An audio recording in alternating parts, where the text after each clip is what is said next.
బిడ్డలకి కష్టం వస్తే అమ్మ ఎలా కాపాడుకుంటది తన గుండెల్లో పెట్టుకొని. అలాంటి ఒక తల్లి పడే వేదన, ఒక తల్లి 20 సంవత్సరాల పాటు ఎలా కష్టపడుతుందని చూపిచ్చే ఒక కథే 'దేవకీనందన వాసుదేవ'. కృష్ణ గారి మనవడు, మహేష్ బాబు గారి మేనల్లుడు 'అశోక్' గల రెండో సినిమాలో ఎలా చేశాడు. అలా చేశాడు అంటే ఆయన వయసుకు మించిన పాత్ర చేశాడేమో అనిపిచ్చింది. చాలా మాసీ కమర్షియల్ ఎలిమెంట్స్ ఉన్న సినిమా 'దేవకీనందన వాసుదేవ'. చాలా చాలా పర్ఫెక్ట్‌గా ఫైట్ సీక్వెన్స్‌లో కుదిరాడు.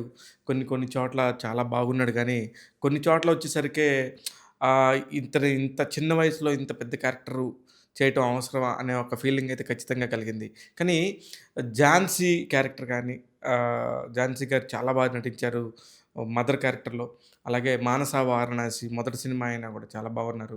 'శత్రు' క్యారెక్టర్ ఒకటి, అలాగే 'దేవదత్త నాగే' ఒక క్యారెక్టర్ చాలా చాలా ఇంపార్టెంట్ కీ రోల్స్ ప్లే చేసినాయి.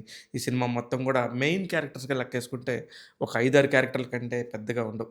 గెటప్ సీను వీళ్ళందరూ కనిపించినా కూడా పెద్ద ఇంపార్టెన్స్ లేని క్యారెక్టర్స్‌లో నటించారు. బికాజ్ హీరోకి సపోర్టింగ్ రోల్స్‌లో ఉన్నారు.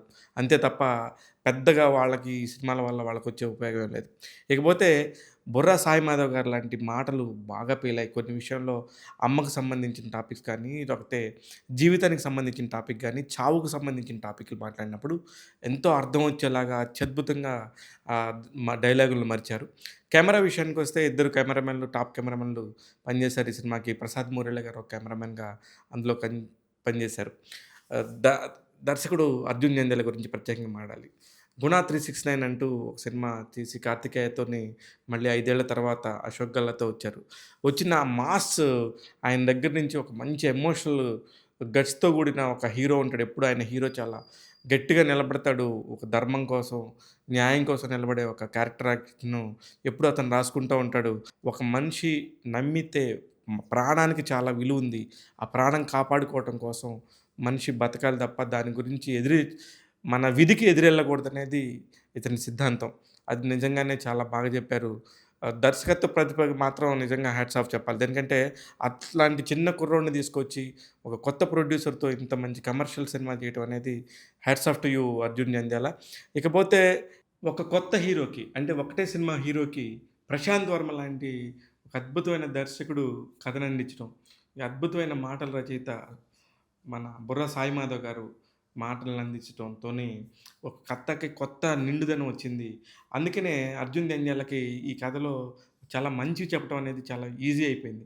కారణం పురాణాల మీద గానీ, ఇతిహాసాల మీద గానీ 'హనుమాన్' అనే ఒక సినిమాలో ఆయన ఎంత బాగా ఎలివేషన్ ఇచ్చి క్లైమాక్స్‌లో హనుమాన్‌ని ఎంత గొప్పగా విజయం వైపు తీసుకెళ్ళాడో, ఈ సినిమాలో గూడా మీరు క్లైమాక్స్‌కొచ్చేసరికి కొన్ని కొన్ని ఒక ఎపిసోడ్ ఉంటది. ఆ ఎపిసోడు చాలా బాగా అనిపిస్తది. అనేక ధర్మాల గురించి, సనాతన ధర్మం గురించి మాట్లాడతారు. చాలా పర్ఫెక్ట్‌గా కుదిరిందని చెప్పాలి. ఎంతవరకు సరిపోయింది? ఇంత కాలిబర్ ఉందా? లేదా? అంటే కొత్త కుర్రోడు ఒకటే సినిమా చేశాడు. ఇప్పుడిప్పుడే ఓనమాలు దిద్దుకుంటున్న కుర్రోడితోని ఇంతింత ఫైట్‌లు, ఇంతింత కథ, ఇంత పెద్ద కథ మోయగలడా అనిపిస్తే, లేదు మోయగలడు. మనం చూపిచ్చే దానిలోనే ఉంటదన్నట్టుగా ఈ సినిమాలో నాకనిపిచ్చింది.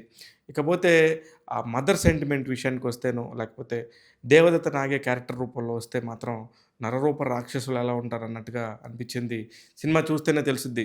ఇకపోతే సినిమాలో శ్రీకృష్ణుడి విగ్రహం ఒకటి చాలా బాగుంటది. ఆ విగ్రహానికి సంబంధించిన టాపిక్‌ని కరెక్ట్‌గా ఇంకా చెప్తే బాగుండేదేమో అనిపిచ్చింది. అది ఆ ఊర్లోకి ఎలా వచ్చింది?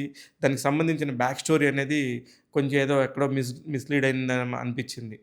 ఇట్లాంటివి తప్ప మిగతాయన్నీ కూడా చాలా బాగుంది పిక్చరైజేషన్ పరంగా. కాశీలో తీయటం గానీ, ఇవన్నీ బావున్నాయి. సాయి మాధవ్ బుర్రా గారి డైలాగ్స్ ఎక్స్‌ట్రీమ్‌లీ గుడ్. మన తమ్మిరాజు గారు ఎడిటింగ్ గురించి ప్రత్యేకంగా చెప్పాలి. ఎంతంటే 2 గంటల 8 నిమిషాలే కరెక్ట్‌గా 128 మినిట్స్‌తోని ఒక మంచి మాస్ కమర్షియల్ సినిమా అని చెప్పారు. పర్ఫెక్ట్‌గా కుదిరిందని అనుకుంటున్నాను. 'దేవకీనందన వాసుదేవ' సినిమాకి టాగ్ తెలుగు ఇస్తున్న రేటింగ్ 3/5. నేను మీ శివ మల్లాల.